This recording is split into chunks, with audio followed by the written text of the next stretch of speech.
on Making Remote Work Work with John Bernadovich, Willery's founder and president. You'll notice that myself and John are on video. Nobody else has to get on video, don't worry. And you are automatically muted, but if you have questions, please use the chat or email me, Bridget, that's BRIDGETTE, if I can spell my own name, at Willery.com. So without further ado, introductions, as I mentioned, John is leading this webinar, and so I'll let him introduce himself. You're on mute.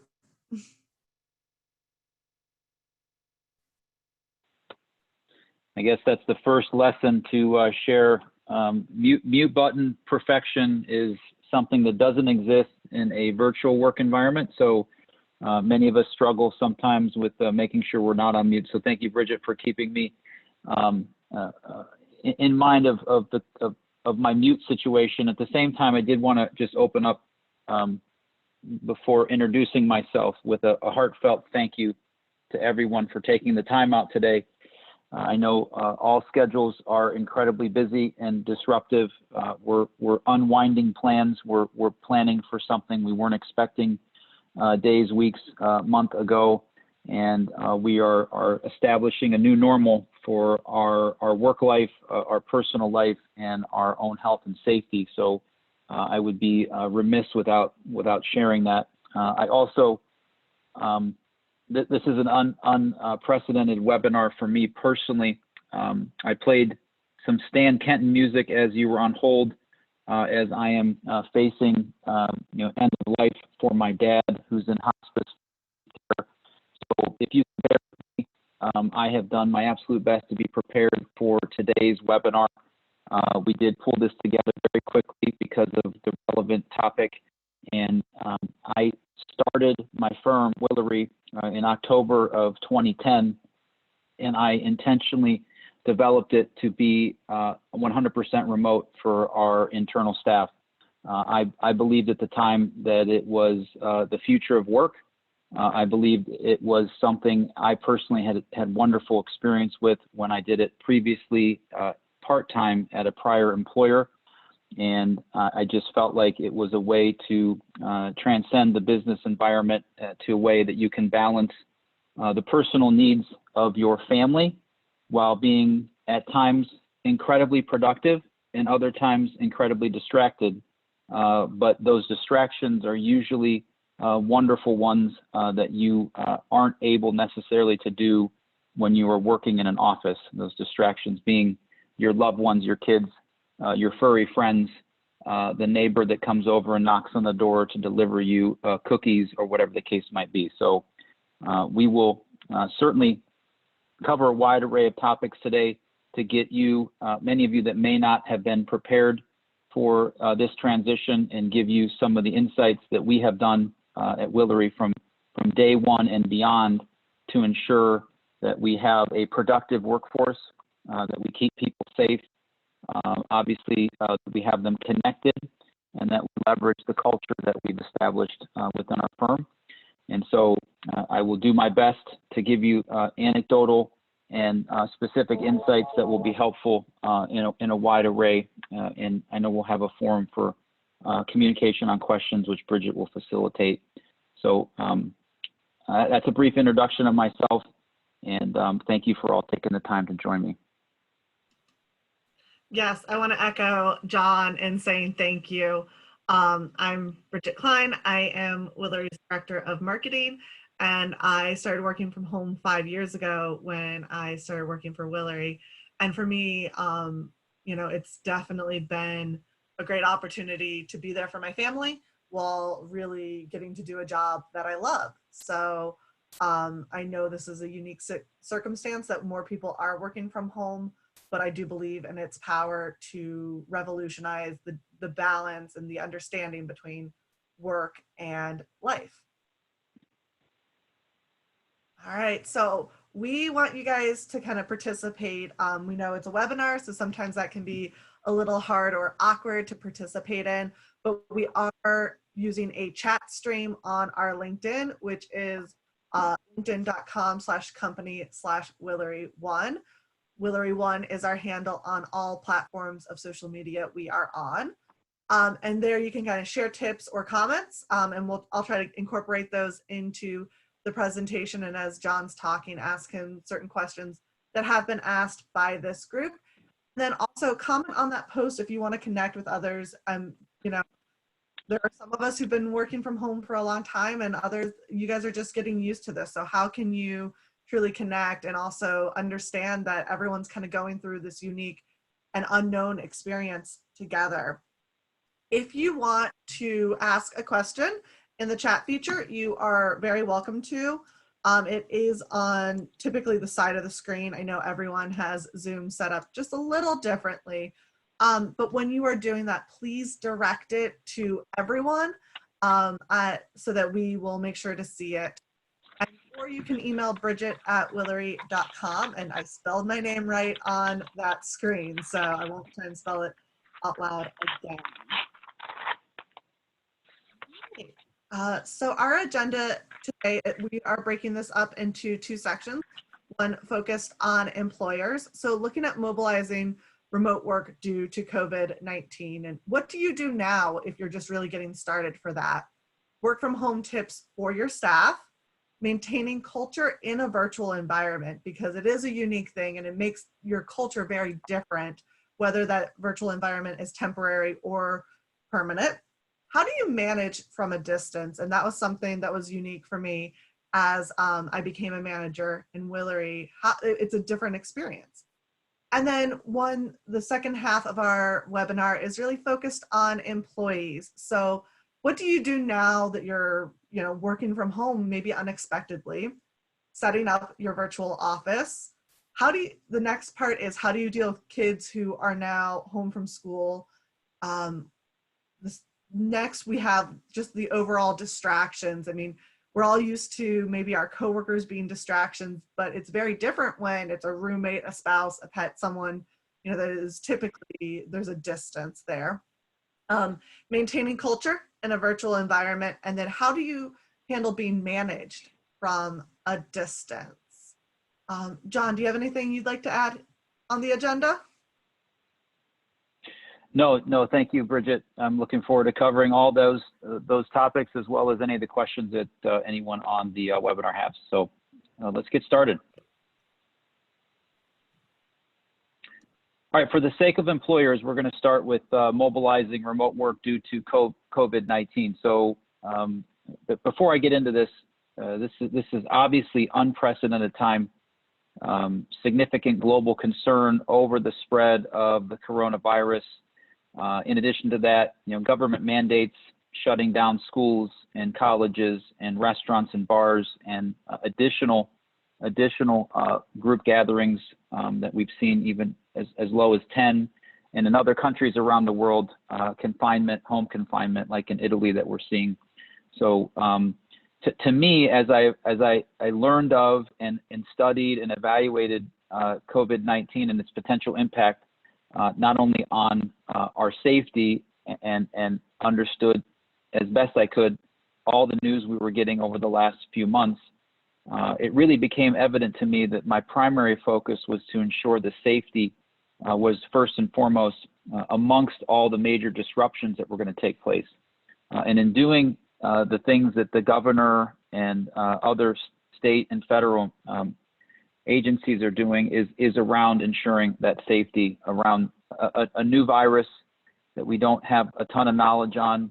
We know it is highly more potentially impactful from a death perspective to what it was originally compared to of the flu, as well as just radical ways that we may not be used to, like social distancing, to be able to combat it. And obviously, I think there's been a very rightful consideration for everyone to have appropriate sanitation with your own well-being and hygiene. So washing your hands, coughing into your elbow.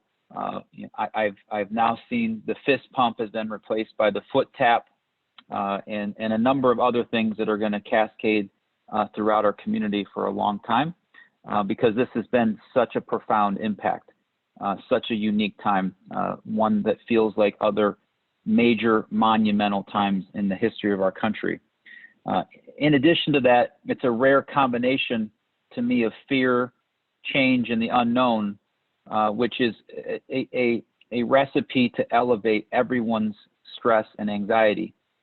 Fear and the unknown is a significant factor, and then change for human beings is also significantly a contributor to people feeling unsettled and concerned. And as a result, millions of Americans, as well as our citizens across the globe, have been relocated back to work in a non-traditional office setting into doing it from their home. And my first suggestion to everyone is to realize the stress that you feel is part of the adjustment to not only the fear and concern of COVID-19, but also managing through this new normal in your home setting that may also include furry friends, children, spouses, and other family members. So making this type of change takes time, right? In an ideal sense, we would have had plenty of time to prepare for mobilizing our workforce in a remote environment. My sense is that many of you that are on this call are still trying to figure out that game plan. Maybe you haven't been able to mobilize your entire workforce because your business climate doesn't necessarily allow for it.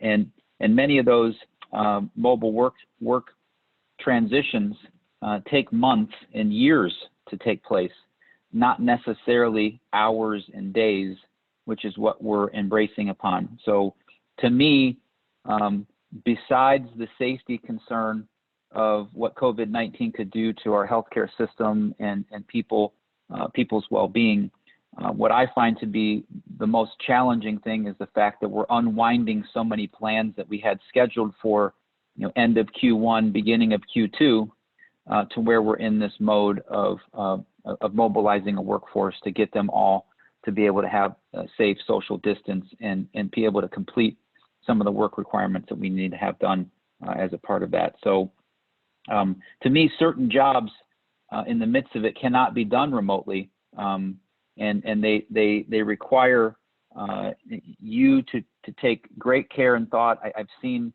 most recently the largest, most well-known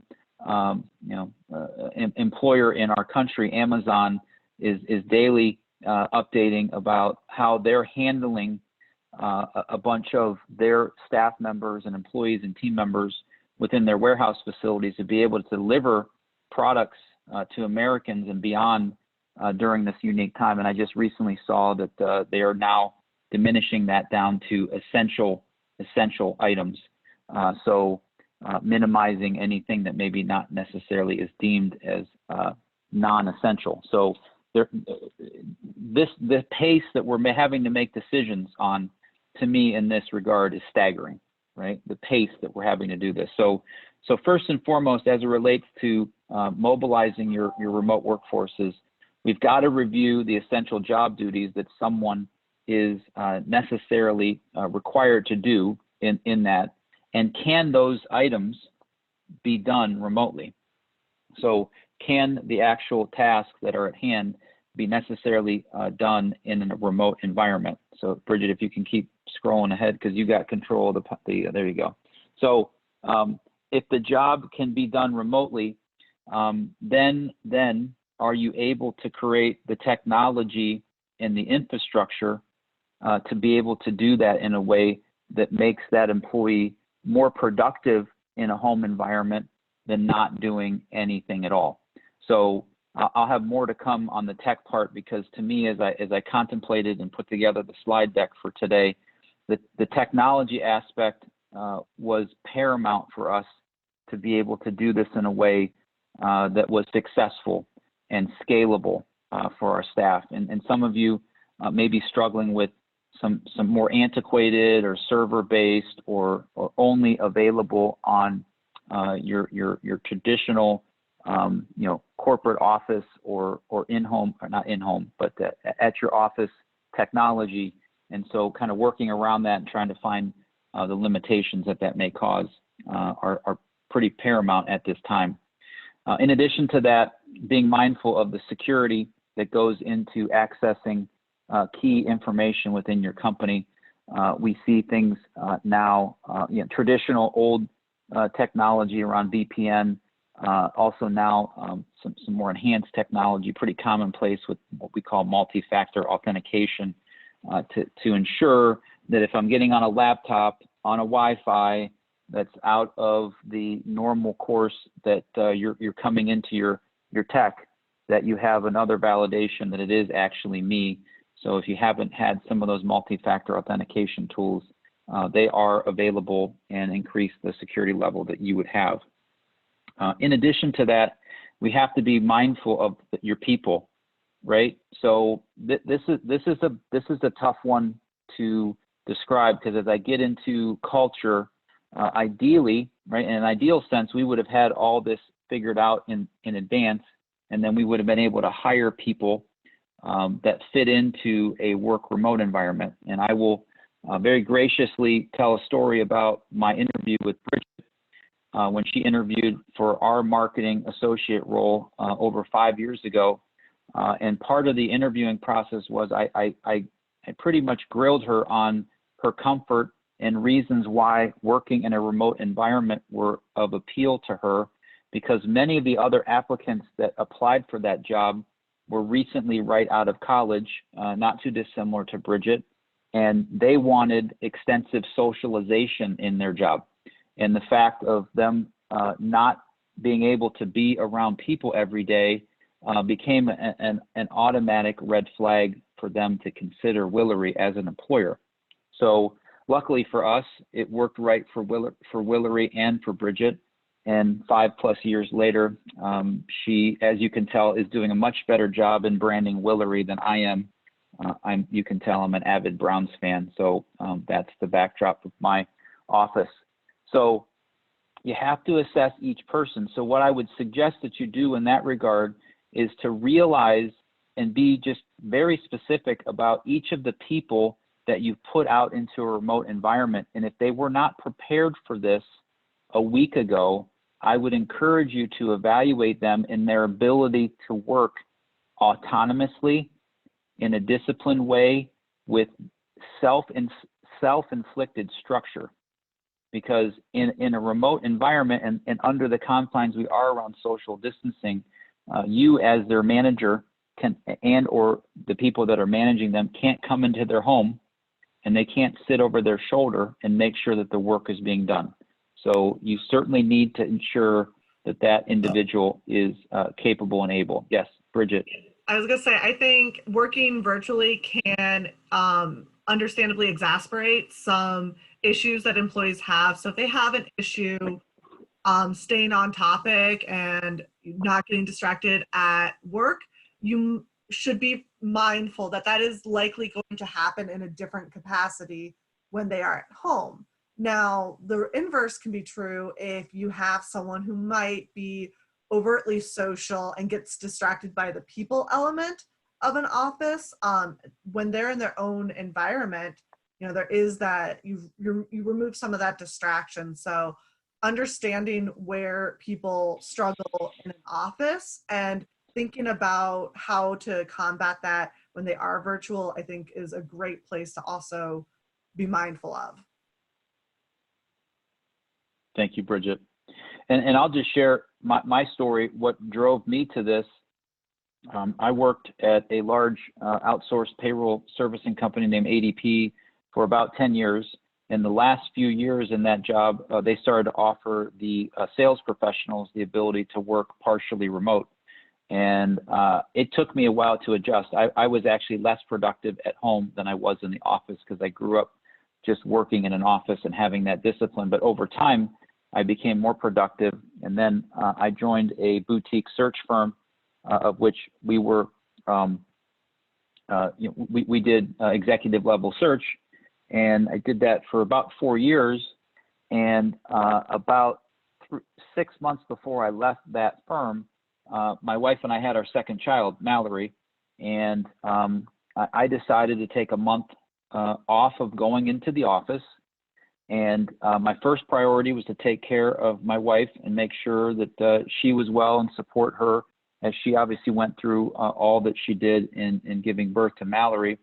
My second priority was to make sure that my son did not throw his new daughter, or his new sister, Mallory, into the trash, which was threatened a couple times, and encouraged to leave her at home while we went other places. So I balanced that for a week or two, kind of adjusting to having a second kid at home. And then when I got back to working, I found it incredibly, there was a freedom that I felt by working from home, that I didn't have some of the distractions that came with socializing at work.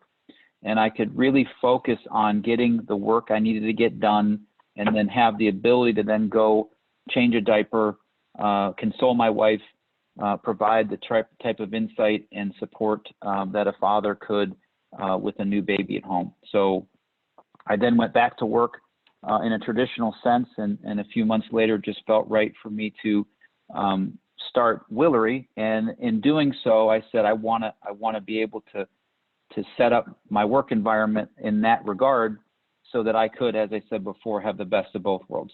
I could be productive at work, start a unique, what I thought at the time, business opportunity, and also be able to, if my son's out in the backyard, I can see him riding his bike. And if I have 5 minutes to do it, I can stop what I'm doing and run out there and have 5 minutes of time with him. So, so that's certainly, so assessing your people, I guess if you get one main thing out of this slide, because I'm going to go in the technology part into detail, because I thought that was important, but just take a roll call of the people you have that have been put into a work environment that's remote. Create a kind of skill assessment of them that says, do they have the general discipline? Do they do well in structure? Do they work well autonomously? Will they struggle with the social distance? One of the biggest things that I see in this is that people can get lonely. They can feel isolated, and they can feel like they can't get away from their work because their work is their home. And we have to find a way to balance that. So then as far as mobilizing your remote workforce, home-based infrastructure, which should ideally cover a number of items that are both quiet and setting up somebody to be as productive as they possibly can. With the current situation that we're in, where we might have an additional spouse member doing the same, and then kids off work. I know our children just today started their virtual training or schoolwork that their school had, and it was about 3 hours of collaboration and learning, including some physical education, which I took a part in with the kids. So as we move on, Bridget, I want to talk a little bit more now specifically about the technology. So obviously your laptop is a critically important part of getting things set up. We do also have dual monitors at our company. It does allow, at least in our opinion, greater and better access for you to gain insight into that. We also then would have telephony that you have to have built and structured. So curious to see if your VoIP provider, if you have that internally within your office setting, can translate that to a virtual sense. I'll be perfectly candid with you. We have struggled with this aspect of it. We evaluated a number of VoIP providers, and frankly, we're going to be moving away from the VoIP provider that we're using today and going primarily to cell phone, because we leveraged the technology, it integrated with our CRM. It did not work as well as we thought. The call quality was poor, and people then just ended up reserving or going back to using their cell phone. So if you have an effective VoIP system that works, then fantastic. If not, hopefully cell phones are readily available to your staff. Next on the list is cloud-based business systems. And I don't necessarily want to plug any one in particular, but I will in a moment. Having cloud-based technology for us is an absolute necessity. We have no server-based tech within our firm. The only traditional, what I might call, it's not even server-based, we have laptops, right?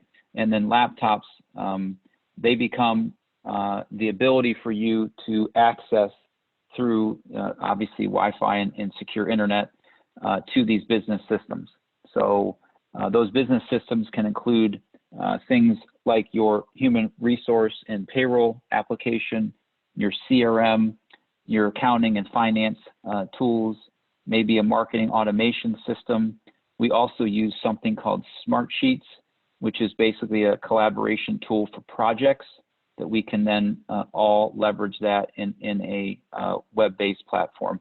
The only downside to this is if you lose the internet, then you in essence lose your ability to connect to those tools. So we have also for key staff members provided them with what's called MiFis, which is through, let's say, Verizon or Sprint or major telephony carriers. They have a virtual Wi-Fi system that you can take with you. So it's highly secure. When they sold it to me on the decision making, they said it was, you know, defense military grade security on the access point. It's not quite as fast as traditional Wi-Fi's, but it is certainly capable. So having cloud-based systems is paramount. If you don't have them, then I'm assuming right now you're probably working feverishly with your IT department to be able to find a way to mobilize some of the non-cloud-based tech in a virtual environment. So after making sure you have the right cloud-based systems, here's where I'm going to give a plug to one particular level of technology. Some of you may have this. I assume most do. That's at least been my experience. About 7 years ago, if not longer, we were one of our IT service providers' first clients to go on to a full Microsoft cloud-based Office 365 platform.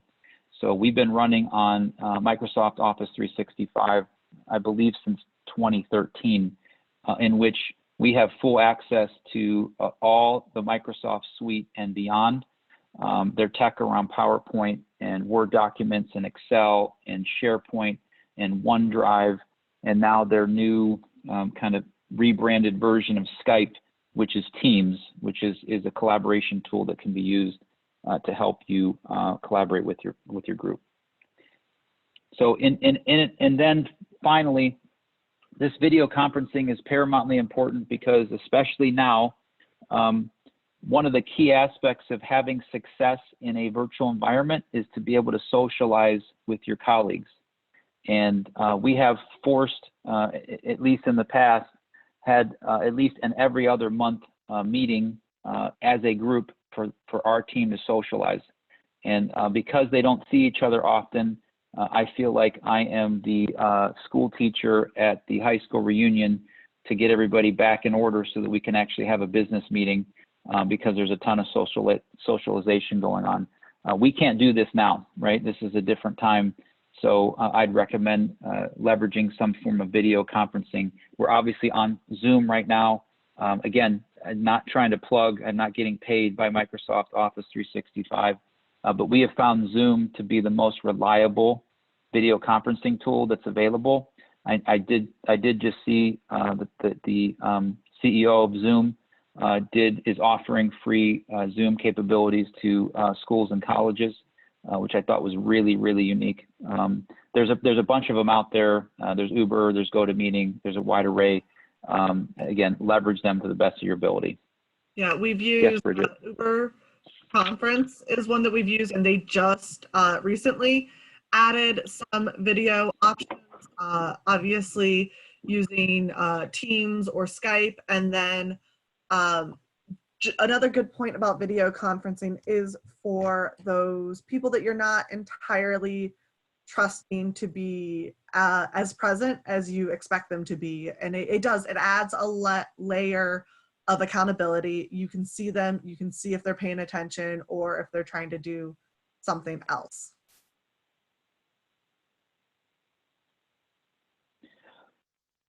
All right, and then I did mention multi-factor authentication. It's just a way to know that who's logging onto your laptop is actually that person. So it integrates typically the office tools with your telephone app to be able to verify that it's you.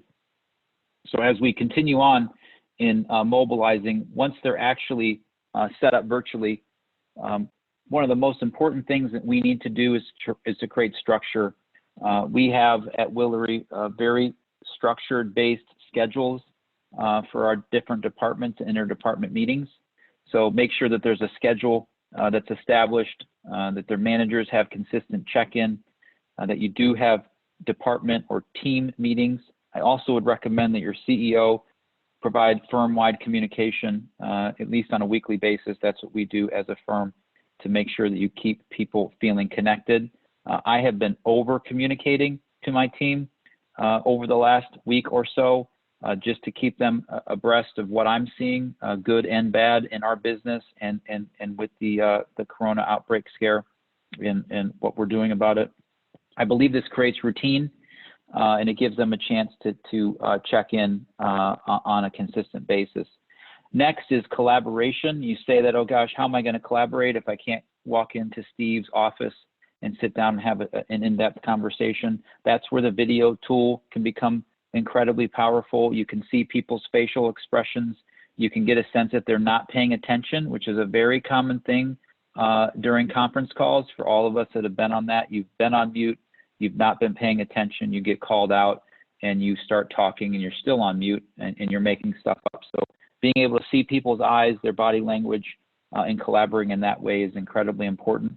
And we also recommend, again, not a selfless plug for Microsoft Office, but also a chance for chatting socially through instant messaging or what might be called more digital-based texting. So, and then the other key point is accountability. So part of the concern, and I'll never forget talking with many of you that may know the former president of ERC, Pat Perry. He marveled at the fact that we had this business. How do you do that? How do you make sure people are able to do the things they're supposed to be doing, or at least you've set the expectation to that? So we make sure that we have clearly defined metrics, that everybody understands in their role what makes a successful day, week, and month. We have an automated way to report that. We use, again, cloud-based dashboards to provide insight into the success that the company is having and that individual employee is having. And in those dashboards, we set appropriate timelines and deadlines to make sure that things are getting completed from an accountability standpoint. And then as far as the work site, I would definitely recommend that if someone is struggling, that you review their work-based home office work site. Make sure it's quiet, well lit, and organized. So now as we transition into your staff, a couple key points that I want to focus on working from home for your staff members. First is, please encourage them that they don't need to be working all the time. One of the most interesting things that happens for companies when they transition to a virtual work environment is that you feel like you have to be on all the time or have to be accessible all the time. So I actually shut down my schedule from 6 to 9 o'clock at night so that I give that devotion, my time and effort to my children. I do my best to make that a consistent practice. Sometimes I'm better than most. Also, having a schedule in their day. That schedule should mean having a morning routine, taking a shower, getting dressed, not being in your bathrobe. Those are consistent things that you hear. Take time to have lunch and schedule the end of your day to make sure that you have consistency within your schedule. If you just sit down at your laptop and say, I'm going to work for the next 8 hours, you're likely not going to be very successful and probably burn yourself out. Next is around your employees' well-being. So just making sure that they are taking breaks, that they are going outside and stretching their legs, that they're getting appropriate exercise, and that they're scheduling any personal tasks that may need done. So the thing you hear most traditionally is, Joe works from home and all he does is do laundry and fold laundry. I would recommend that you schedule laundry as part of your day.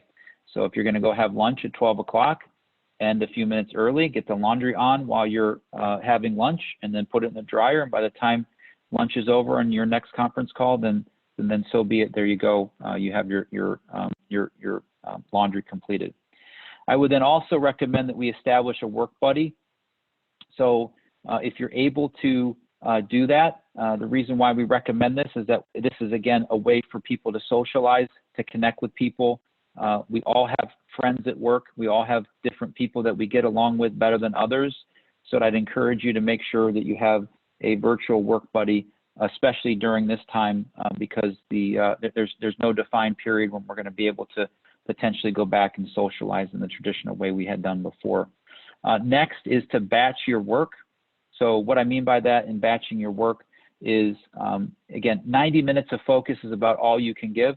So if you have a particular key task that needs to be done, do that first thing in the morning, batch it out in a consistent manner, and be able to stay focused on it. It may mean you don't get all of it done today, but then schedule it the next day or two to ensure that that important task gets done.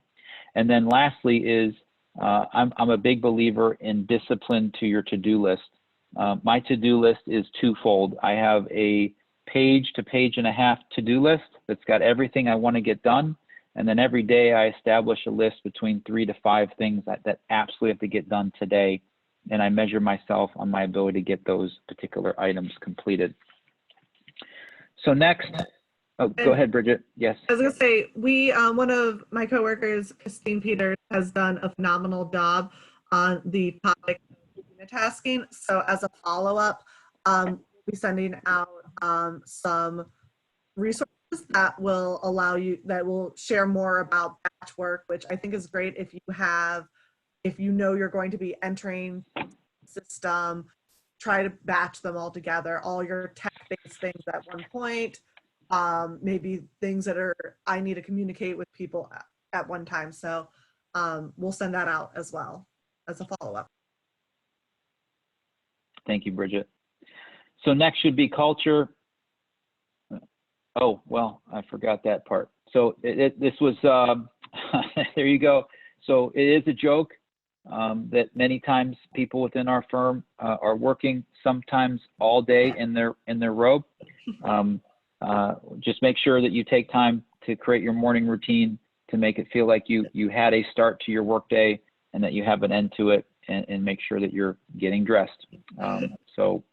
And we joked about this one because I am a firm believer in wearing what's going to be comfortable, because I don't want to be distracted by, pants that dig or a shirt that's not comfortable.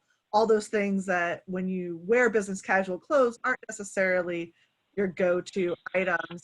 And so I mentioned this was not, for me, I'll be honest, I'm wearing lounge pants right now, but it's okay because I have a routine in the morning that is very simple and it allows me to get to work right away without being distracted by some of the getting dressed activities. But it signifies the difference between being at home in bed versus being in my office. So it's about that morning routine. Thank you, Bridget. Okay, so next is culture, and then we'll finalize the webinar around managing from a distance. Oh, I'm sorry, we had one more item to go over. So make sure that you are discussing the distractions that will happen, the barking dog, the child care, the working spouse, the household chores. Obviously, we've all been consumed by the worldwide news most recently. So just realize those things are happening and don't be afraid to bring them up when time seems appropriate. Next, we should be getting into the cultural aspect of this and doing it in a virtual environment. I feel blessed that we're 5 years running as a North Coast 99 recipient, which designates companies that are a great and top workplace for top performers. But the cultural thing, this section is hard for me right now to share, to be candid with you, because in an ideal world, right, we would have time to actually plan and think this out. We would have hired, as I mentioned, for remote work, like we did with Bridget, and able to qualify people as a fit for it. We'd make sure that they align with the company culture, and that we would be able to do social gatherings, which obviously you'll see an asterisk there because we're under the confines of limited social gatherings of 10 or less people. So this is really not an ideal state to be going into this environment to maintain your culture. So it's totally different.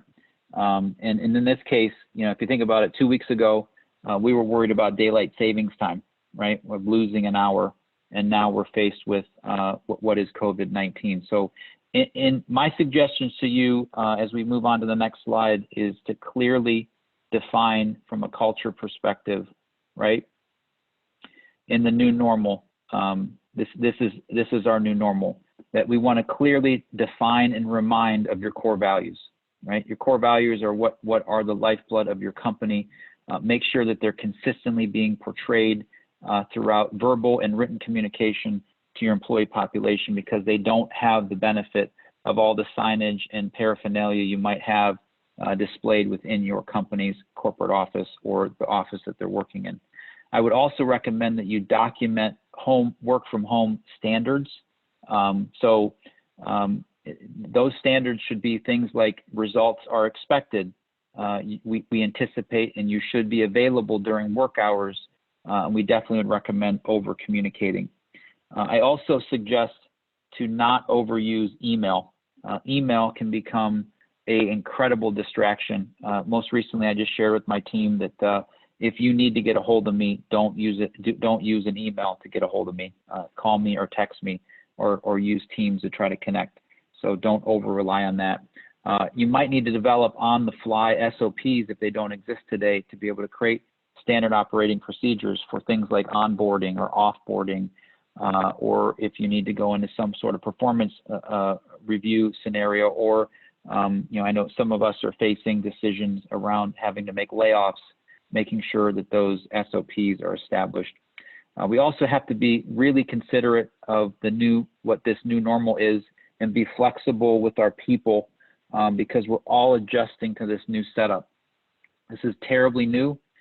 It's maybe not perfectly planned out, and we're also then under a very unique stress because of what COVID-19 is doing in our communities. I highly encourage that you celebrate the wins, you recognize the successes that come out of your business work on a daily basis. And then lastly, this is one that I think sometimes we might avoid, especially now, but I would definitely recommend that you not.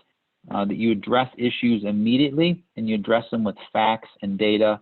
Let's just say you were anticipating getting a report done by 9 a.m. on a Tuesday, and you don't get it until Thursday at 10, right? Let's use those facts of what expectation you set, when that report was supposed to be completed back to you, and then make sure that you hold them accountable to ensure that it was done properly. So as we go into the final step here, and then lastly, I know I mentioned this before, communicating the good and the bad. People understand that this is not good, right? Every time you turn on the news, there's a different story that can make you feel a little bit maybe more concerned. But I recommend, and I have taken the notion that I'm going to share what I know, the good and the bad. And if I don't know an answer to something, I can't predict what's going to happen tomorrow. I can't predict that COVID-19 slows tomorrow miraculously, and then we hopefully return to normal within a week or two, or we're in this for months ahead, and the vaccine that they're suggesting has been started doesn't take, and now we're dealing with this for beyond this period of time. I can't predict it. I'm just trying to do the best I can and make the right decisions that's in the best interest of our business, at the same time is incredibly conscientious and mindful of our employees that are being impacted by it. So I'll run through the last set of slides quickly because I know we're at the end of our time. So Bridget, if you can just roll through those one at a time so I can work through this. So set clear expectations. I think it's paramount that an employee understands what he or she is supposed to do every day and what the deliverables are that are supposed to get done. We have established on the calendar recurring check-in meetings with all of our employees on a consistent basis, some as frequently as twice a week, some as infrequently as once a month. I would recommend somewhere in between, maybe at the first week, 2, 3, to do it once a week. I definitely recommend looking at people in the eye through video, so you have a chance to gauge their body language. If you are able to, also get your department together to help them socialize with one another. Err on over communication, and last but not least, do not micromanage your employees. In this time, over amounts of stress, in addition to what we're already feeling, can create incredible impact to people in a negative way. So make sure you're managing things to the point of setting clear and proper expectations, checking in to make sure progress is being made, and then applauding it when it is done, or providing constructive feedback when it's not done on time. I think one of the most important things you should do when you are setting those clear expectations, and it might seem obvious, but it becomes even more important in a virtual environment that is flexible, is when you expect something to be done. Can I have this Tuesday at 9 a.m.? And maybe you give the person, depending on what it is, the ability to say, can it be done Tuesday at 3 p.m.? You want to understand that Tuesday morning is very different for everyone, depending on when they start their day, what their flexible schedule looks like, what they have going on. But if they have a precise deadline, it's easier for them to manage to that deadline than just saying Tuesday.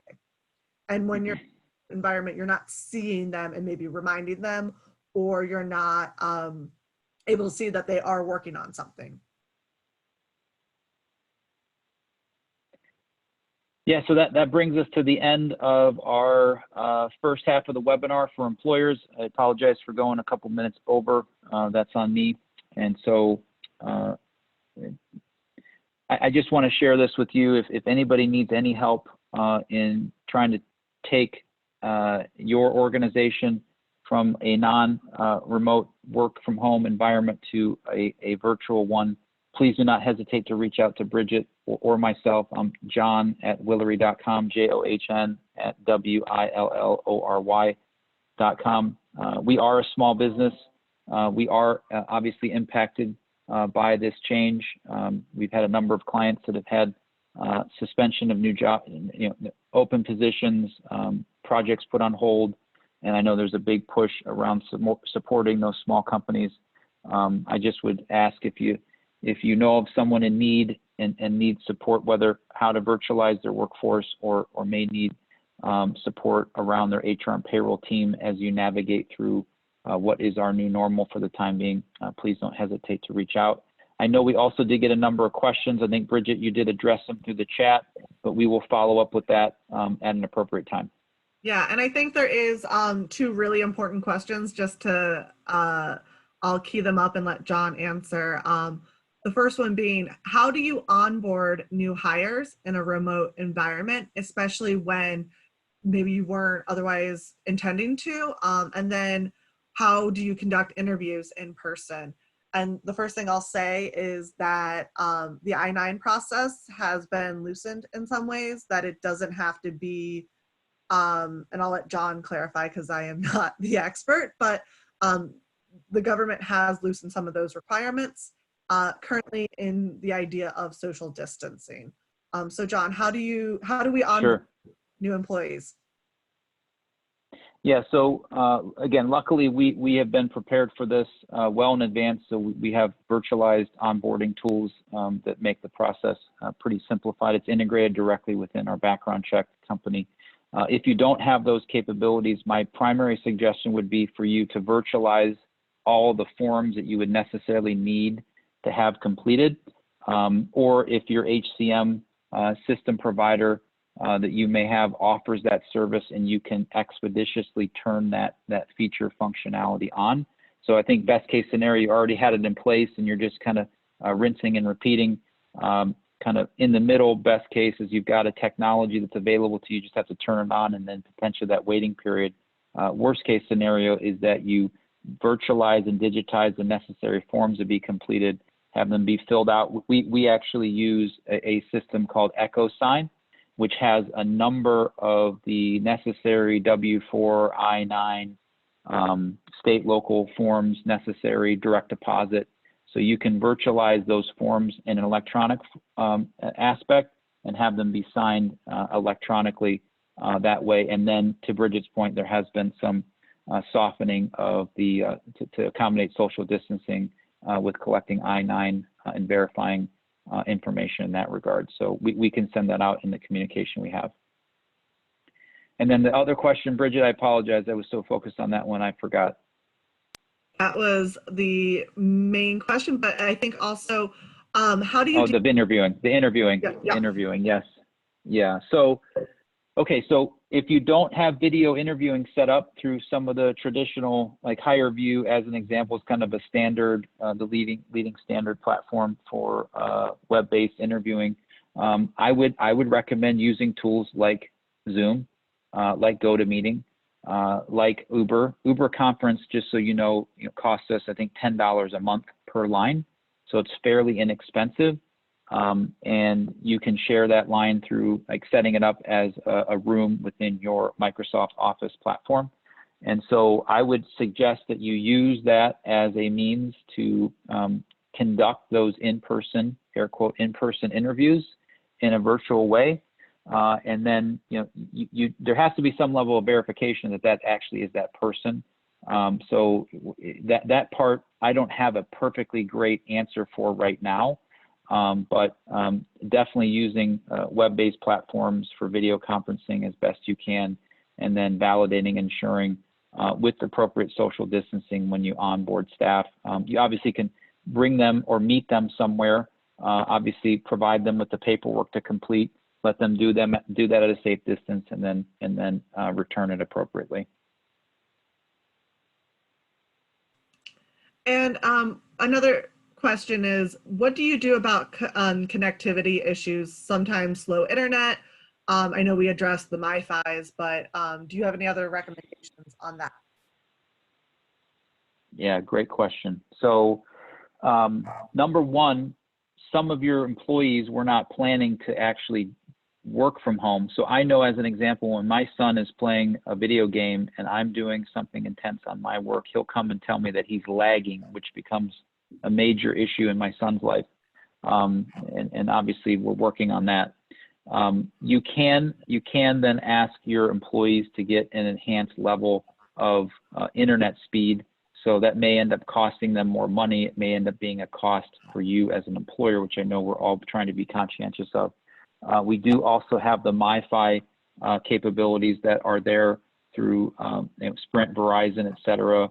Those we find to be probably the most reliable and able to turn on quickly when traditional Wi-Fi capabilities end up. At that point, there really isn't a ton of great other options. I mean, my other option would tell you to go to the library, but we're not doing that now. So you really are at the mercy of leveraging your phone. Your phone also is a MiFi in essence. Most phones, if they're smartphones, as an example, have a hotspot attached to them. So I would go in that order, enhancing the Wi-Fi capabilities that your employees have in the home, making sure it has the right security. B, getting them a MiFi through your service provider for cell phone service. And then last but not least, leverage the hotspot feature that's on your phone, which I think is pretty easy to get to. The only thing I will tell you is your phone will get very hot by creating a hotspot, so make sure it's plugged in and being mindful of that.